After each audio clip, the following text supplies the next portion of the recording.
Bon, Julien Balbo, pour te présenter un petit peu, tu as été à peu près 11 ans en équipe de France. Tu as été joueur professionnel pendant un certain nombre d'années. Ton meilleur classement était 40 mondial, c'est ça? C'est ça, c'est ça.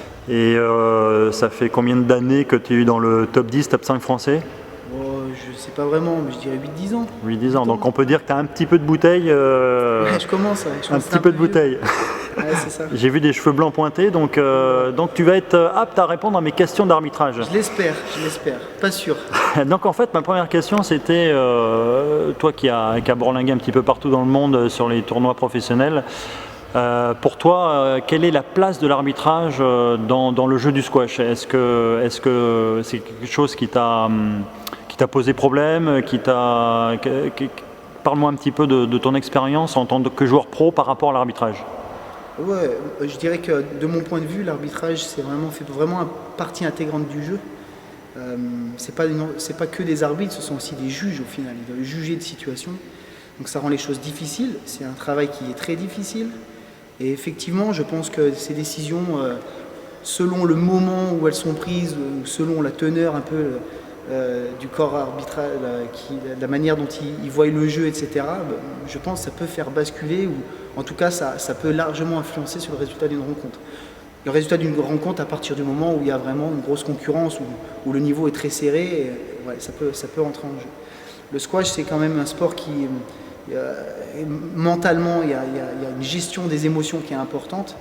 Donc selon le moment où il va y avoir une décision, les fins de jeu, des moments qui sont cruciaux, effectivement, je pense que ça peut faire basculer. Et on l'a tous vécu d'ailleurs. Je pense que la plupart des joueurs ont tous vécu ça d'une manière défavorable ou favorable, mais ont tous vécu une décision comme ça dans un tie-break ou proche de la fin de jeu qui vient un petit peu atteindre un des deux joueurs et que l'autre reprend confiance du coup. Et voilà, ça on l'a tous vécu. Il y a un deuxième cas de figure, c'est ce que je voulais dire au tout début, c'est que certains arbitres avaient à l'époque, bon maintenant c'est vrai que le système s'est amélioré, mais avait à l'époque une façon d'arbitrer où on ne comprenait pas, voilà, c'était des successions de décisions qui semblaient un peu incroyables. Et ne pas arriver à le gérer, ça, on se retrouvait un petit peu à être omnibulé par cette personne. Alors est-ce que en tant que joueur de haut niveau, est-ce que tu as eu une formation particulière par rapport à l'arbitrage ou tu as eu une formation de base, je dirais, quelconque? Alors, en tant que joueur de haut niveau, non. Je n'ai pas eu de formation.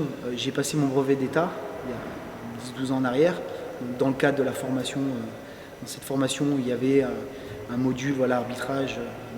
Je l'ai passé, donc là j'ai eu une formation. Et c'est vrai que globalement, il n'y en a pas. Voilà. Les joueurs n'ont pas de formation s'ils ne s'intéressent pas ou s'ils n'ont pas un encadrement qui vont un petit peu les former. Voilà, on est beaucoup sur le tas, à comprendre un peu les règles.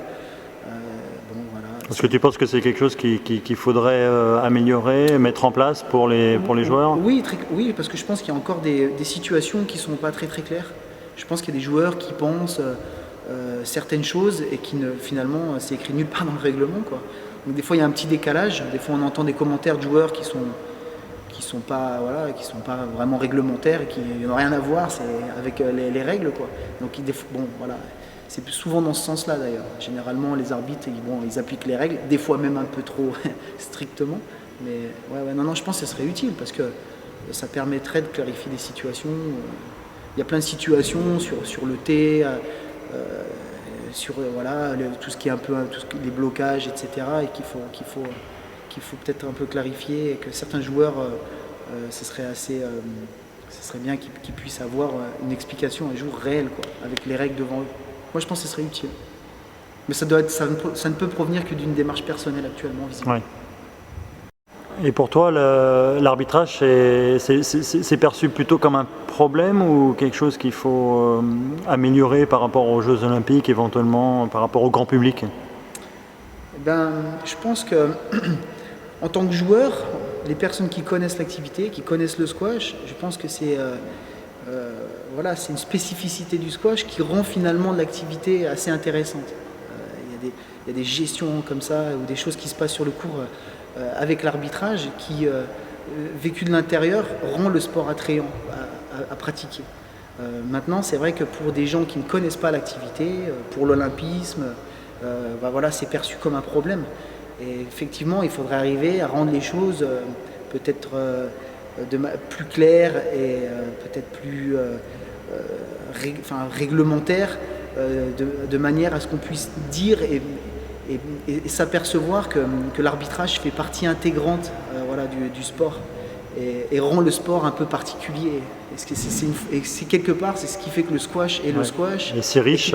Et si riche et qui fait que c'est voilà, différent de tous les autres sports de raquette.